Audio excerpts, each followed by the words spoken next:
আসসালামু আলাইকুম take lovers, আশা করি ভালো আছো। আলহামদুলিল্লাহ তোমাদের দোয়াতে আমি ভালো আছি। তো ফিরে আসলাম টেক রিয়াকশন ভিডিওতে নতুন একটি রিয়াকশন ভিডিও নিয়ে। তো আশা করি ভিডিওটি ভালো লাগবে।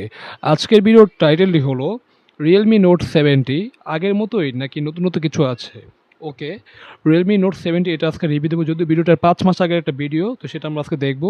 তো ভিডিওটি নিচে অবশ্যই মোবাইল বাড়ি চ্যানেল থেকে তাদেরকে ফুল ক্রেডিট দেওয়া, তাদের ভিডিও লিঙ্কটি অবশ্যই আমাদের চ্যানেলের ডেসক্রিপশন বক্সে দেওয়া থাকবে, চাইলে তোমরা চেক আউট করতে পারো। তো চলো বেশি দেরি না করে আজকের ভিডিও কার্যক্রম শুরু করি। 1 2 3। আসসালামু আলাইকুম, কি অবস্থা সবার? এটা হলো রিয়েলমি নোট 70, একদম রিসেন্টলি Wow. লঞ্চ হয়েছে। রিয়েলমি নোট 60 এর পর ফোনটার ডিজাইনটা সুন্দর, অ্যাজ ইউজুয়াল রিয়েলমি যেরকম ডিজাইন করে থাকে সেরকমই ডিজাইন দিয়েছে। তো হ্যাঁ, দেখতে খারাপ না, ভালোই, বেশ ভালোই মনে হচ্ছে। তো চলো বিউটি প্লে করি। 70 তাদের নতুন আপগ্রেড, কিন্তু এই ফোনটা থেকে আসলে আপগ্রেড করা হয়েছে হয়তো বিকজ অফ এটার ডিজাইনটা আপনারা দেখতে পাচ্ছেন। আগের ডিজাইন থেকে আপনারা অবশ্যই কিছু চেঞ্জ দেখতে পাচ্ছেন। তাছাড়া এটাতে ব্যাটারিটা বাড়াইছে, এবার তারা 6300 mAh এর ব্যাটারি দিছে এখানে। ইমপ্রেসিভ, মানে 6300 mAh ব্যাটারি পাচ্ছি, বাট ডিসপ্লেটা দেখে আমি ভাই একটু হতাশ। ইউসেপ নচ বা ওয়াটার ড্রপ নচ, যেটা আমি আসলেই মানতে পারছি না। মানে 2026 সালেও এটা কি মানা যায় না, কারণ 2026 সালে একটা ব্যাকডেটেড ফোন পাচ্ছে, যেটা আসলে একটা হতাশাজনক ব্যাপার। তো চলো বিউটি প্লে করি। তার সাথে আর্মার শেলের প্রোটেকশন দিছে, আর তার সাথে এখানে 300% পর্যন্ত ভলিউম নাকি আপ হয়, মানে Wow. অনেক লাউড সাউন্ড পাবেন, সেটা তারা বলছে। Okay. আসলে কতটুকু কি দেয় সেটা আজকে আমরা দেখবো এন্ড কমপ্লিটলি আপনাদেরকে ধারণা দেওয়ার চেষ্টা করব যে এই ফোনটা আসলে আপনাদের জন্য কেমন হবে এন্ড এই ফোনটাকে আপনাদের নেওয়া উচিত হবে কিনা। সেটাই। তো হ্যালো গাইস, কেমন আছেন সবাই? আমি রবিন, আপনারা দেখছেন মোবাইল বাড়িতে। চলুন শুরু করা যাক। Okay. শুরুতে আমরা ধন্যবাদ দিয়ে যাই গাজীপুর চৌরাস্তার মোবাইল হাট শোরুমকে, যারা আজকে এই ফোনটা আমাদের কাছে পাঠিয়েছে। এই ফোনটা তাদের কাছ থেকে যদি নেন আপনারা আর মোবাইল বাড়ি কোড যদি ইউজ করেন, তাহলে বেশ কিছু গিফট অফার পেয়ে যাবেন এন্ড একটা ব্লুটুথ হেডফোনও তারা আপনাদেরকে গিফট করবে। তো শুরুতে যদি আমরা ফোনটা আনবক্সিং নিয়ে কথা বলি, তাহলে সুন্দর বক্সে যদি আপনারা খোলেন, তাহলে প্রথমে সুন্দর ফোনটা পেয়ে যাবেন। ফোনটা সাইডে রাখলে ফোনটার ডিজাইনটা ভাই বেশ সুন্দর ওভারঅল, মানে রিয়ার ডিজাইনটা যেটা, এটা একবারে সুন্দর, খারাপ না। মানে রিয়েলমি কমন ডিজাইন বলা যেতে পারে, বা ডিজাইনটা তারপর সুন্দর, খারাপ না। হ্যাঁ, আর বিশেষ করে ক্যামেরা শেপটা ডিজাইন, এটা একটা অবশ্যই পরিচিত ডিজাইন, বা রিয়েলমি একটা কমন ডিজাইন বলা যেতে পারে। তো যেটা আসলে ভালো লেগেছে, খারাপ না। তো চলো বিউটি প্লে করি। একটা সেকশন পেয়ে যাবেন, সেখানে আপনারা পাবেন একটা ট্রান্সপারেন্ট কেস, সেটা সাইডে Seriously? রাখলে আপনারা কিছু paper work and sim editor পেয়ে যাবেন। এন্ড এগুলো যদি সাইডে রাখে আরেকটু নিচে জাম্প করেন, তাহলে একটা 15 ওয়াটের অ্যাডাপ্টার পাবেন, তার সাথে টাইপ সি কেবল পেয়ে যাচ্ছেন। 15 ওয়াট, মানে 15 ওয়াটের একটা চার্জার ভাই, মানে 6300 mAh চার্জার, 15 ওয়াটের চার্জার, এটা ভাই কতটা মানানসই, এটা তোমরা মানে তোমরাই বলো, ঠিক আছে। আর এটার বাজেট ফোন, মানে সরি, এটার বাজেটটা কিরকম সেটা আমি অবশ্যই জানি না, তো জানলে হয়তো বুঝতে পারতাম। বাট 15 ওয়াট চার্জারটা না 6000 সাথে অনেক কম হয়ে যায়। এখানে যদি তোমার 25 দিত, তাহলে আসলে একটু ব্যালেন্স হতো মোটামুটি। যদি এন্ট্রি লেভেলের বাজেট হয়, বা মানে সুইটেবল বাজেট যেটা, ওইটা যদি এরকম হয়, তাহলে 25 দিলে আসলে ভালো হতো, খারাপ না। তো চলো বিউটি প্লে করি। টিপিক্যাল যা যা থাকে একটা ফোনে, সেই জিনিসগুলো আছে, কোনো এক্সট্রা ফ্যান্সি কিছু তারা দেয় নাই। সো এগুলো সাইডে রেখে আমরা ফোনটা নিয়ে কথা বলি, ফোনের ডিজাইনটা নিয়ে কথা বলি। বিকজ অফ ডিজাইন তারা চেঞ্জ করেছে। নোট 60 থেকে তারা যখন নোট 70 তে আপগ্রেড করেছে, তারা ভেবেছে যে নতুন জেনারেশনে ডিজাইন চেঞ্জ করাটা ইম্পর্টেন্ট, তাই তারা ডিজাইন চেঞ্জ করেছে। Processor, camera, performance section matter করে না, ম্যাটার করে তো ডিজাইন। তো তারা ডিজাইন চেঞ্জ করেছেন। ডিজাইন আমার কাছে পার্সোনালি খারাপ লাগছে না। ক্যামেরা মডিউলের যে চেঞ্জেসটা সেটা ভালো হয়েছে। ক্যামেরা মডিউলের পাশে একটা নোটিফিকেশন লাইটও পেয়ে যাচ্ছেন। সেটাই, মানে আমরা ক্যামেরা মডিউলের পাশে আমরা একটা নোটিফিকেশন লাইট পাচ্ছি, যেটা কিন্তু আসলে একটা গুড সাইন। মানে নোটিফিকেশন আসলে এটা মানে কি লাইটটা অটোমেটিক জ্বলবে, যেটা কিন্তু আসলে ভালো লাগে, খারাপ লাগে না। হ্যাঁ, তো এটা আসলে ভালো হয়েছে, খারাপ না। তো চলো বিউটি প্লে করি। এটাও কাইন্ড অফ ভালোই লাগছে আসলে ফ্ল্যাশের নিচে। সো ডিজাইন আপনাদের personal preference, but mat finishing এর সাথে এটার যে ওভারঅল তারা ক্যামেরা মডিউলের ডিজাইনটা দিয়েছে, সেটা ভালো লাগবে আপনাদের। সো যেই বাজেটে এটা আসছে 11999, ও সেই আচ্ছা আচ্ছা, 11999, মানে 12,000 টাকার একটা ফোন, তার সাথে আমরা 6000 mAh এর ব্যাটারি পাচ্ছি, সেটা মানে 15 ওয়াটের চার্জার। হ্যাঁ, তো অবশ্য 11,000 বাজেট হিসেবে ঠিকই আছে, বাট চার্জারটা যদি একটু বড় তো ভালোই হতো, খারাপ না। তো এখন তো বাজেটটা জানাম। তো চলো বিউটি প্লে করি। জায়গায় এই ফোনটার ডিজাইন ডেফিনেটলি বেটার তারা করেছে। তার সাথে যদি ফোনটার আশেপাশে আমরা Wow, নজর wow, দেই, তাহলে impressive. আমরা সাধারণত কি এখন 3.5 এর হেডফোন জ্যাকটা পাই না, বাট 11,000 টাকার একটা ফোনের মধ্যে সেটা পাচ্ছি, এটা কিন্তু আসলে গুড সাইন। আর টাইপ সি পোর্ট আর স্টিরিও তো স্পিকার আছে অবশ্যই। এটা ডুয়াল স্টিরিও নাকি সিঙ্গেল স্টিরিও সেটা জানি না অবশ্যই। তো চলো বিউটি প্লে করি। বটম সাইডে আপনি একটা স্পিকার গ্রিল পাচ্ছেন, একটা মাইক্রোফোন পাচ্ছেন, একটা ইউএসবি টাইপ সি পোর্ট পাচ্ছেন, এন্ড পেয়ে যাচ্ছেন একটা headphone jack. And headphone jack অনেক ইম্পর্টেন্ট। সেটাই। রাইট সাইডে আপনারা volume rock and power button পাচ্ছেন, আর পাওয়ার বাটনে ইন্টিগ্রেট করে দেওয়া হয়েছে ফিঙ্গারপ্রিন্ট সেন্সর, যেখানে আপনারা ক্লিক করার সাথে সাথে লকটা খুলে যাবে। ফিঙ্গারপ্রিন্টের যে স্পিডটা ছিল সেটা আমার কাছে খারাপ লাগে নাই। লেফট সাইডে আপনারা একটা কমপ্লিট সিম ট্রে পাচ্ছেন, যেগুলো সিম কার্ডের পাশাপাশি একটা মেমোরি কার্ড ইউজ করতে পারবেন, বাট টপ সাইড পুরোটা ক্লিন পাচ্ছেন। 12,000 আচ্ছা, বোঝা গেল। তার মানে এটা আমরা সিঙ্গেল স্টিরিও স্পিকার পাচ্ছি, যেটা বুঝলাম, কারণ পুরোটাই খালি মনে হচ্ছে। আর স্পিকারটা বললো 300 মানে 300 প্লাস ভলিউম কি আপ হয়, যেটা যেটা শুনতে ভালোই লাগছে, বাট এটা আসলে কতটা ভলিউম মানে শুনতে ভালো লাগে সেটা ভিডিওটা টেস্ট করে সেটা বুঝতে পারবো এই আর কি। তো চলো বিউটি প্লে করি। টাকায় আমরা একটা নয়েজ ক্যান্সেলেশন মাইক আশা করতে পারি, বাট তারা দেয় নাই। এন্ড যেটা আমরা সবচেয়ে বেশি আশা করতে পারি সেটা হচ্ছে ডুয়াল স্টেরিও স্পিকার। সেটাই। এখানে আপনারা সিঙ্গেল স্পিকার পাচ্ছেন, সেটাকে 300% আলট্রা বুস্ট মাইরা আপনারা অনেক বেশি সাউন্ড নিতে পারবেন। এটা ডুয়াল স্টেরিও স্পিকার আসলে ভালো। তো আসলে সিঙ্গেল স্পিকার দিয়ে যতই মানে কি তোমার সাউন্ডটা যতই আপ হোক না কেন মানে শুনতে ভালো লাগে না, কারণ ডুয়াল স্টেরিও স্পিকারে যারা অভ্যস্ত হয়ে গেছে তাদের কাছে এটা আসলে ভালো লাগবে না। তো ডুয়াল স্টেরিও স্পিকার একটা ডিজার্ভ করা যায় বলা যায়, কারণ এটা বর্তমানে কি সময়ের দাবি এই আর কি। তো চলো বিউটি প্লে করি। বাট স্টেরিও স্পিকার তারা দেয় নাই। স্টেরিও স্পিকার দিলে সাউন্ডের কোয়ালিটি অনেক বেটার হয়ে যায়। সেটাই। সিঙ্গেল স্পিকার পেলেও এটা লাউড এনাফ ছিল, কিন্তু তারা যেটা বলতেছে যে 300% আলট্রা বুস্ট পাবেন আপনারা, সেটা যদি করেন সেক্ষেত্রে সাউন্ডটা ডিস্টর্টেড হয়ে যায়, এতটা শুনতে ভাল লাগে না আর কি। সেক্ষেত্রে সো আপনারা 100% শুনে নেন, সেটাই আপনার জন্য ভালো হবে। তাছাড়া আমাদের ফোনটা সামনের দিকে আসি, তাহলে এইখানে তারা তেমন কিছুই চেঞ্জ করে নাই। তাদের আগের যে ফোনটা ছিল রিয়েলমি নোট 60 সেইটার মধ্যেই তারা করেছে। মানে ডিজেলটা দেখো, মানে সরি বেজলটা দেখো ভাই, বাট ডিসপ্লের বেজলটা লোয়ার বেজলটা বেশ মোটা, ঠিক আছে। আর উপরে আর 3 দিকে যে বেজলটা, ঠিক আছে, মোটামুটি সিমেট্রিক্যাল মানে চিকন, মানে মোটামুটি মোটাই দেখলে মানে বেশ থিন, মানে অতটা চিকন না বাট অনেকটাই মোটা, বাট 3 দিকে সিমেট্রিক্যাল রাখার চেষ্টা করছে। আর বেজলটা লোয়ার বেজলটা অনেকটাই মোটা, যেটা আমার চোখে লাগছে অবশ্যই। লোয়ার বেজলটা আরেকটু ন্যানো করা যেত তাহলে আরেকটু ভালো লাগতো ওভারঅল। আর ডিসপ্লেটা যদি তোমার 5 হল কাটর দিত তাহলে আসলে ভালো হতো, বাট বাজেট হিসেবে যেটা দিয়েছে এটা ঠিকই আছে, মানে ঠিক আছে। বাস 5 হল কাটরতে দিলে বলতাম যে ঠিকঠাক ছিল পুরোপুরি, বাট যেটা আসলে সমস্যা। তো চলো বিউটি প্লে করি। নচ ডিসপ্লে আপনারা এখনো বিদ্যমান পেয়ে যাচ্ছেন। বেজেল আগের মতোই আছে, কিন্তু এই বাজেটে যেরকম বেজেল আছে সেটা সহনীয় পর্যায়ে আছে। কিন্তু নচ ডিসপ্লে না হয়ে এখানে যদি তারা 5 হোল দিত আমি খুশি হইতাম। সেটাই। ডিসপ্লের কোয়ালিটির কথা যদি বলি তাহলে এখানে আপনারা 6.7 ইঞ্চ একটি IPS LCD ডিসপ্লে পাচ্ছেন HD প্লাস রেজুলেশনের, যেখানে আচ্ছা HD প্লাস ডিসপ্লে পাচ্ছি, যেটা একটু সমস্যা। এখানে যদি একটা 4HD দিত তাহলে আসলে এখন এই বাজেটে কিন্তু আমরা বর্তমানে কি অনেক ফোনে কি 4HD পাঞ্জাবিতে পেয়ে থাকি, বাট বাজেট হিসেবে ঠিক আছে বলা যায় HD প্লাস দিবে স্বাভাবিক, বাট তারপর 4HD দিলে একটা ভালোই হতো, খারাপ না। IPS ডিসপ্লে কিন্তু খারাপ না, তো যেটা আসলে ভালো। তো চলো বিউটি প্লে করি।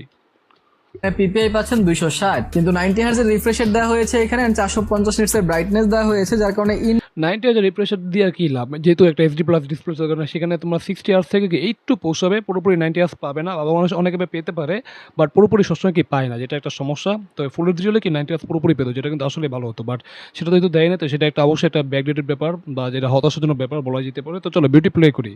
ইনডোরে ব্রাইটনেস জন্য সমস্যা আপনারা পড়বেন না, কিন্তু আউটডোরে সানলাইটে গেলে ব্রাইটনেস আমার কাছে কম মনে হয়েছে। এটা আরেকটু ভালো ব্রাইট ডিসপ্লে হইতে পারতো, বাট সেই লেভেলে আপনারা পাচ্ছেন না। 90 হার্জ যে রিফ্রেশ রেট দেওয়া হয়েছে সেটা মোটামুটি কাজ করে। আমি ইউআই তে যখন ইউজ করেছি তখন 90 হার্জ কাজ করছিল, কিন্তু যখন আমি ইউআই থেকে কোনো একটা অ্যাপসে যাচ্ছিলাম লাইক ক্রোমের মধ্যেও এটা 60 হার্জে কাজ করছে। ইভেন আমি যখন ইউটিউব চালাচ্ছি তখনও কিন্তু এটা 60 হার্জে কাজ করছে। এটাই স্বাভাবিক, কারণ এটা যেহেতু একটা HD প্লাস ডিসপ্লে, তার মানে কি 90 হার্জ কি পুরোপুরি পাবেন, এটাই স্বাভাবিক, অস্বাভাবিক কিছু না। বাট এটা যদি মনে করো ফুল HD হতো না, তাহলে তোমার 90 হার্জ কি একটা 90 হার্জ মানে পুরোপুরি কাজ করতো বা একটা স্মুথ রেজাল্ট পেতো, যেটা কিন্তু আসলে ভালো হতো। বাট যেটা আসলে একটা ডিসঅ্যাপয়েন্টিং ব্যাপার, মানে 90 হার্জ দিতে সেটা 90 হার্জ কি পুরোপুরি কাজ করছে না, যেটা আসলে হতাশাজনক ব্যাপার। তো চলো বিউটি প্লে করি। এই অ্যাপস গুলো 90 হার্জ সাপোর্ট করে না। সো সেক্ষেত্রে আপনারা যখন অনলাইনে থাকবেন আপনার কাছে ফিল হবে যে আপনারা 60 হার্জ এর ফোন ইউজ করতেছেন, একটু স্লো ফিল হবে। স্মুথনেস যদি আপনারা পাইতে চান 90 হার্জ এর, সেক্ষেত্রে অবশ্যই এই অ্যাপস গুলোকেও 90 হার্জ এ নিয়ে আসতে হবে। সো বর্তমানে ব্র্যান্ড গুলো এই বাজেটে যারা 120 হার্জ 144 হার্জ এন্ড 90 হার্জ বলে ফোন বিক্রি করতেছে, আদৌ কি এগুলো আসলে 90 হার্জ এ কাজ করে বা 120 হার্জ কাজ করে? এইটাই সবচেয়ে বড় ব্যাপার আমার মনে হয়, কারণ রিফ্রেশ রেট যদি দেন তাহলে ঠিকভাবে দেন, সব জায়গায় দেন, এইটাই দেওয়া উচিত হয়তো। কিন্তু কোম্পানিগুলো সেটা না করে শুধু ইউআই তেই দেয়। ভাই ইউআই তে কে কতক্ষণ ঘুরে? সবাই তো অ্যাপস এর মধ্যেই থাকবে না, হয়তো ইনস্টাগ্রাম নয়তো ব্রাউজার, এগুলোই তো মানুষ করে এখন, অথবা ফেসবুক। কিন্তু সেই সব অ্যাপসে আপনারা 60 হার্জ পাচ্ছেন, যেটা আমার কাছে পার্সোনালি ভালো লাগে নাই। তাছাড়া কন্টেন্ট ওয়াচিং এক্সপিরিয়েন্স ডিসপ্লে খারাপ ছিল না, মোটামুটি ভালোই লেগেছে আমার কাছে। তাছাড়া আমরা ইউআই এর কথা বলি, এখানে রিয়েলমি ইউআই পাচ্ছেন, আর out of the box android 15 এ আসছে এটা একটা ভালো ব্যাপার। রিয়েলমি ইউআই খারাপ না, রিয়েলমি ইউআই অপটিমাইজ ভালো। এখন অব্দি রিয়েলমি ইউআই তে কোনো বাগ টাগের দেখা আমরা পাই নাই, কিন্তু এই ব্লটওয়্যার দিয়ে ভরে রাখছে।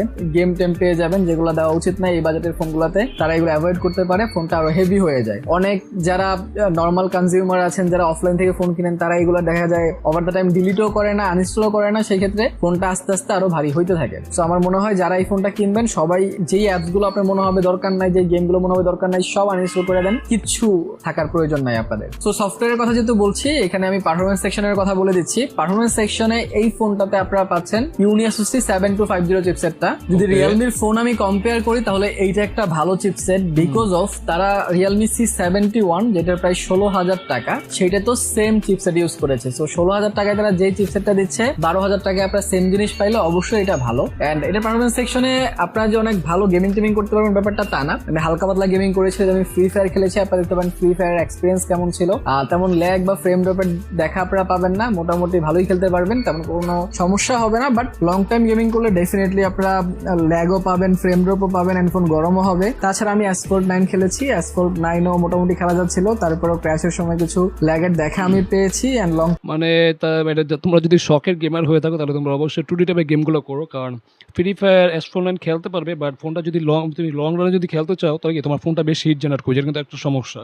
কারণ চিপসেটটা কিন্তু একটা এন্ট্রি লেভেলের চিপসেট, এটা তোমার অবশ্যই মাথায় রাখতে হবে, কারণ ইউনিভার্সিটি 7250 এরকম একটা চিপসেট দিয়েছে, যেটা একটা ওভারঅল হ্যাঁ মোটামুটি ভালো। এন্ট্রি লেভেল হিসেবে কি এটা একটা অবশ্যই এন্ট্রি লেভেলের চিপসেট, বা এন্ট্রি লেভেল হিসেবে মোটামুটি ভালো, খারাপ না। বাট যেহেতু এটা কি এন্ট্রি লেভেলের চিপসেট, ওটা মাথায় রাখতে হবে অবশ্যই। যারা শখের গেমার আছে 2D টাইপে গেম করতে চাও তারা অবশ্যই একটু খেলতে পারো, বাট যদি ফুলি গেমার হও বা ফুল মানে গেমিংয়ের জন্য যদি ফোনটা নিতে চাও তাহলে কি তোমার এই ফোনটাকে তোমার জন্য রিকমেন্ড করা যাচ্ছে না, ঠিক আছে? এটা অবশ্যই মাথায় রাখতে হবে। তো চলো বিউটি আবার প্লে করি। টাইম বা কিছুক্ষণ লাইক আধা ঘন্টা খেললেই ফোনটা গরম হয়ে যাচ্ছিল। এটাই তো স্বাভাবিক, সেটাও একটা অস্বাভাবিক কিছু ব্যাপার। না। তো এই বাজেটে আমার মনে হয় যে আপনারা যদি গেমিং এর জন্য নিতে চান তাহলে এই ফোন না, বাট হালকা পাতলা গেম করবেন, সাবওয়ে সার্ফাস টাইপ, সেগুলোতে সেটাই। কোনো প্রকার সমস্যা হবে না। বাট মানে যদি যেটা আমরা বললাম ওই যে সাবওয়ে সারপাস বা 2D টাইপের যে গেমগুলো বা একটু শখের গেম একটু হালকা 10 মিনিট বা 5 মিনিট খেলতে চাও তারা নিতে পারো, সমস্যা নেই। বাট যারা হাইলি গেমিং করো বা গেমিংয়ের জন্য নিতে চাচ্ছ এই ডিভাইসে কি তোমাদের জন্য কি রিকমেন্ড করা যাচ্ছে না, হ্যাঁ? কারণ এটা কি এটা গেমিং ফোন না, মানে এটা এন্ট্রি লেভেলের বাজেট, তো এন্ট্রি লেভেল বাজেট ফোন সেই এই আর কি। তো চলো বিউটি প্লে করি। আপনারা সেই লেভেলের প্রো গেমার হয়ে থাকেন এন্ড এই বাজেটের আশেপাশে ফোন চাচ্ছেন তাহলে এর চেয়ে ভালো ফোনও মার্কেটে অ্যাভেলেবেল আছে। অবশ্যই, অবশ্যই। তাছাড়া 4GB র্যাম পাচ্ছেন, 128GB রোম পাচ্ছেন। 12,999 টাকা, আচ্ছা মানে 13,000 টাকা একটা ফোন, 4GB র্যাম পাচ্ছি, যেটা আসলে হতাশাজনক ব্যাপার। হ্যাঁ, যদিও বর্তমানে রোমের দাম, স্টোরেজের দাম কি অনেকটা বেড়ে যাচ্ছে, তো এটা স্বাভাবিক। বাট এখানে 4GB র্যামটা না দিয়ে যদি আমরা 6GB র্যাম পেতাম তাহলে কি আর একটু ভালো হতো, ফোনটা কি আর একটু মানে পারফরমেন্স কি আর একটু ভালো হতো, ঠিক আছে? বাট 4GB র্যামটা একটু মানে বাজেট হিসেবে আমার কাছে একটু কমই লাগে। 6GB দিলে বলতাম যে না ঠিকঠাক আছে, বাট 4GBটা আমার কাছে কম লাগতো, তো এই আর কি। তো চলো বিউটি প্লে করি। এন্ড এটার 464 ভেরিয়েন্টও কিন্তু মার্কেটে অ্যাভেলেবেল হবে আই থিঙ্ক। ও, তাছাড়া আমরা যদি আচ্ছা, ক্যামেরা সেকশনে আসি তাহলে ফোনটাতে 13 মেগাপিক্সেল মেইন সেন্সর পাচ্ছেন। এখানে দুইটা ক্যামেরা, মনে হলো ক্যামেরা একটাই ভাই। সামনের ও। দিকে আপনারা মানে আমরা দুইটা ক্যামেরা দেখতে পাচ্ছি, বাট ক্যামেরা হলো একটা, যেটা কিন্তু একটা আসলে হতাশা, মানে আমাদের একটা এক প্রকার কি বোকা বানাইছে। যারা এই ফোনটা নিবে তারা অবশ্যই একটু মানে ভেবে চিন্তে নিতে হবে, কারণ ক্যামেরা আছে দুইটা দেখতে পাচ্ছি, বাট ক্যামেরা হলো একটা, যেটা 13 মেগাপিক্সেল একটা ক্যামেরা, যেটা খুবই কম, মানে বাজেট হিসেবে অনুষ্ঠান একটু কম। তো চলো বিউটি প্লে করি। 5 মেগাপিক্সেল ক্যামেরা পাচ্ছেন। স্টিল আমরা 2025 অলমোস্ট তাই ভাই। তাহলে ফোনটাতে 13 মেগাপিক্সেল মেইন সেন্সর পাচ্ছেন। আচ্ছা। এখানে দুইটা ক্যামেরা, মনে হলো ক্যামেরা একটাই ভাই। Okay, সামনের okay. দিকে আপনারা 5 মেগাপিক্সেল ক্যামেরা পাচ্ছেন। সিরিয়াসলি ভাই 5 মেগাপিক্সেল মানে বর্তমান যুগে এটা কি আসলে মানা যায়? এখানে অ্যাটলিস্ট যদি তোমার 16 মেগাপিক্সেল দিত, 16 না দিয়ে যদি 10 মেগাপিক্সেল বা 12 মেগাপিক্সেল এরকম যদি একটা কিছু দিত না, তাহলে আসলে বলতাম ঠিক আছে, বাজেট ঠিকঠাক। বাট 5 মেগাপিক্সেল না অনেকটা কম। আর রেয়ার ক্যামেরা যেটা 13 মেগাপিক্সেল দিয়েছে সেটা মনে হচ্ছে অনেকটা কম। এখানে যদি 20 মেগাপিক্সেল একটা ক্যামেরা দিত তাহলে আসলে ভালো হতো। তো চলো বিউটি প্লে করি। স্টিল আমরা 2025 অলমোস্ট শেষের পর্যায়ে, এদিকে এসেও আমরা 12,000 টাকায় 5 মেগাপিক্সেল তো ডিজার্ভ করি না। সেটাই। অন্তত 8 মেগাপিক্সেল থাকলে আমার মনে হয় ভালো হতো, বাট কি আর করার। ক্যামেরার কোয়ালিটির কথা যদি বলি তাহলে আমি ডে লাইটে বেশ কিছু ছবি ক্যাপচার করেছি, ডে লাইটের ছবিগুলো সুন্দর আসছিল। আমি আমাদের বেশ কিছু ছবি তুলেছি, আমাদের ছবিগুলো দেখতে পারেন। ছবিগুলো মোটামুটি বাজেট হিসেবে ঠিক আছে মোটামুটি, বাট শার্পনেসের ডিটেলসে বেশ ঘাটতি দেখতে পাচ্ছি আমরা অবশ্যই। তো এই বাজেটের ফোন যেরকম ছবি দিবে সেরকমই ছবি দিয়েছে, একটু কালারফুল দেখতে মনে হচ্ছে, মানে একটু কালারগুলো একটু বুস্ট করে, যেটা দেখতে ভালো লাগছে, খারাপ না। বাট ওভারঅল ডিটেলস শার্পনেস অবশ্যই ঘাটতি আছে। তো চলো বিউটি প্লে করি। কেমন আসছে, এন্ড আমি এটার পোর্ট্রেট মোডেও ছবি তুলেছি, and সেইগুলো আপনারা দেখতে পারেন যে কেমন এইচডি Average বলা যেতে পারে আর কি। তাছাড়া নরমাল যে অবজেক্টের ছবিগুলো আছে যেগুলো ক্লোজ করে তুলবেন আপনারা, সেগুলো তো ঠিকঠাক থাকবে। এটা Okay. ফ্রন্টে 5 মেগাপিক্সেল দিয়ে ডিসেন্ট ছবি উঠবে, অনেক ভালো ছবি, এটা বলার কোনো সুযোগ নাই।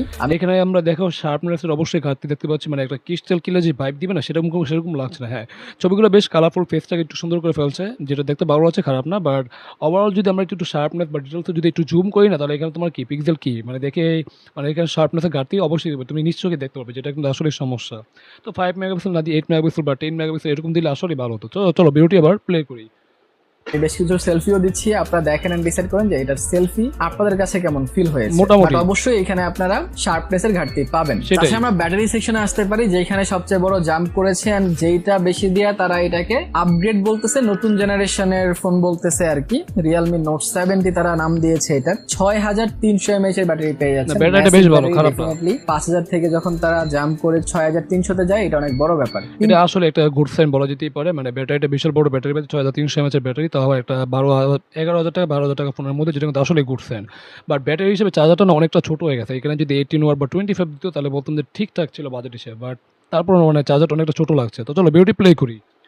এটাকে তো চার্জও করতে হবে ভাই, একবার চার্জ শেষ হয়ে গেলে চার্জ দিতেও তো হবে। তার সেটাই। জন্য 15 ওয়াটের চার্জার পাচ্ছেন, যেটা আসলেই কম। যেটা আমার মনে হয় 6000 mAh ব্যাটারির জন্য বা 6300 mAh ব্যাটারির জন্য এনাফ না। 6300 mAh ব্যাটারির জন্য 18 ওয়াটও ভাই প্রায় 2 ঘন্টা লাগা যায়। সো এইখানে আপনার প্রায় 2.5 ঘন্টা সময় যাবে। এটাকে 25 full charge এরকম করতে দিলে চান, ভালো হতো। সেক্ষেত্রে আসলে কিছু করার নাই। So at the end overall এই ফোনটার ভালো খারাপ দিক যদি আমি আরেকবার মেনশন করি এন্ড এই ফোনটা কারা কিনবেন সেটা যদি আমি বলি, তাহলে ভালো দিক ডেফিনেটলি এই ফোনটার ব্যাটারি অনেক বড়, ডিজাইনটা আমার কাছে পছন্দ হয়েছে, পিছনে নোটিফিকেশন লাইটও আপনারা পেয়ে যাচ্ছেন। বাট জিনিসগুলো ভালো লাগে নাই সেটা হচ্ছে এই বাজেটে অন্তত ডুয়াল স্টেরিও স্পিকার আমি আশা করেছিলাম। ক্যামেরা সামনে 5 মেগাপিক্সেল, এখানে 8 মেগাপিক্সেল হওয়া উচিত ছিল অন্তত। আর তার সাথে 15 ওয়াটের ফাস্ট চার্জিং তো আমার একদমই পছন্দ হয় না, এখানে আরেকটু বেটার হওয়া উচিত ছিল। সো এটা কারা কিনবেন? যাদের মনে হয় যে হ্যাঁ আমার বাজেট আছে 12,000 টাকা এন্ড আমি রিয়েলমি, রেডমি, শাওমি এইসব ব্র্যান্ডের মধ্যেই থাকতে চাই। এন্ড রিয়েলমি আমার পার্সোনালি পছন্দ, কারণ বাংলাদেশে রিয়েলমি একটা ওয়েল রেপুটেটেড ব্র্যান্ড।